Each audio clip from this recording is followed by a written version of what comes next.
नमस्कार दोस्तों, आपका स्वागत है कथा अमृतम चैनल में। प्राचीन काल में हिमालय के राजा हिमावन और रानी मैनावती की पुत्री पार्वती अपनी अद्वितीय सौंदर्य और भक्ति के लिए जानी जाती थी। पार्वती के हृदय में बचपन से ही भगवान शिव के प्रति अपार प्रेम था। उनकी इच्छा थी कि वे भगवान शिव से विवाह करें, जो समाधि में लीन थे और संसार से विरक्त हो चुके थे। पार्वती ने भगवान शिव को पति रूप में प्राप्त करने के लिए कठोर तपस्या करने का निर्णय लिया। उन्होंने सभी राजसी सुखों का त्याग कर जंगलों और पर्वतों में निवास किया।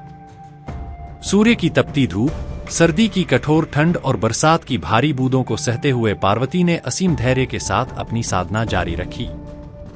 वे केवल सूखे पत्तों पर जीवन व्यतीत करती थीं और कभी-कभी तो अन्न जल का भी त्याग कर देती थीं। वर्षों की इस तपस्या के कारण पार्वती का शरीर दुर्बल और उनका रंग काला पड़ गया, लेकिन उनकी निष्ठा और समर्पण अडिग रहे। उनकी भक्ति ने अंततः भगवान शिव का ध्यान आकर्षित किया। शिव ने देखा कि पार्वती ने जिस प्रेम और समर्पण के साथ उन्हें पाने के लिए तप किया, वह अद्वितीय था। उनकी साधना से प्रसन्न होकर भगवान शिव ने प्रकट होकर पार्वती से कहा, हे देवी, तुम्हारी तपस्या से मैं प्रसन्न हूं।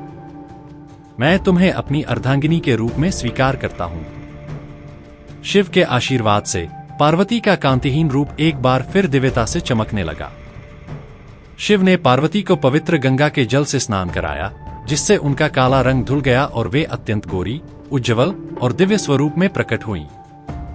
इस नए रूप में पार्वती को महागौरी कहा जाने लगा, क्योंकि उनकी गौरी श्वेत कांति दिव्यता का प्रतीक थी। एक ऐसी कथा भी शिव पुराण में प्रचलित है।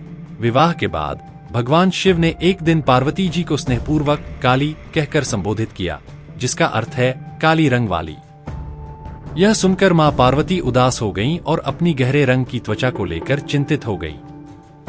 इस बात से आहत होकर उन्होंने घोर तपस्या करने का निर्णय लिया ताकि उनकी त्वचा का रंग उज्जवल हो सके। उनकी तपस्या से प्रसन्न होकर भगवान ब्रह्मा ने उन्हें वरदान दिया, जिससे पार्वती जी का रंग गोरा हो गया। इसके बाद उन्हें महागौरी कहा जाने लगा, जो उनके उज्जवल और सुंदर रूप को दर्शाता है। महागौरी के रूप में पार्वती ने न केवल अपने कठोर तप से भगवान शिव को प्राप्त किया, बल्कि संसार को यह संदेश भी दिया कि सच्ची भक्ति और समर्पण के बल पर कोई भी अपनी इच्छाओं की पूर्ति कर सकता है। महागौरी शांति, शुद्धता और आत्मिक जागरण की प्रतीक बन गई। महागौरी एक सफेद वृषभ पर सवार होती हैं, जो शुद्धता और शांति का प्रतीक है।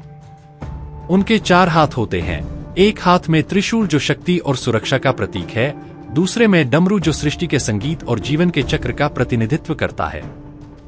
अन्य 2 हाथों में वे अभय और वरद मुद्रा में होती हैं, जो यह दर्शाता है कि वे अपने भक्तों की रक्षा करती हैं और उनकी सभी मनोकामनाएं पूरी करती हैं। उनका उज्ज्वल रूप हमें यह सिखाता है कि भक्ति और तपस्या से हम अपने आंतरिक और बाह्य दोषों को मिटा सकते हैं। उनकी पूजा से व्यक्ति को मानसिक शांति, सुख, समृद्धि और जीवन में पवित्रता प्राप्त होती है। महागौरी की उपासना। नवरात्रि के 8वें दिन मां महागौरी की पूजा की जाती है। भक्तगण उनकी कृपा से अपने पापों का नाश, शुद्ध आत्मा और समृद्धि की कामना करते हैं।